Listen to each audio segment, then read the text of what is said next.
Airline fares. If in the carrier code box airline code is given, that means these fares are airline fares. Now I'll show you in the fare sheet. Now here we have the fares from New York to Frankfurt, and this one is the carrier code box. And what the rule says, if in the carrier code box airline code is given, that means these fares are airline fares.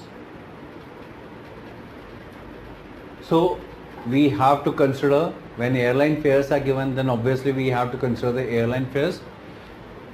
Now from New York to Frankfurt we have AC means Air Canada fares, and then next is SQ means Singapore Airlines fares.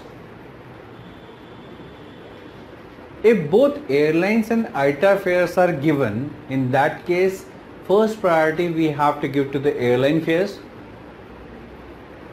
When choosing a fare from the origin to the destination, and there are list of fares that vary by carrier, you need to identify the significant or predominant carrier.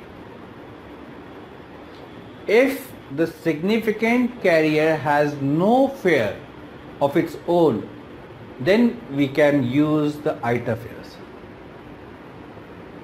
These airline fares are further divided into primary normal fares and secondary normal fares.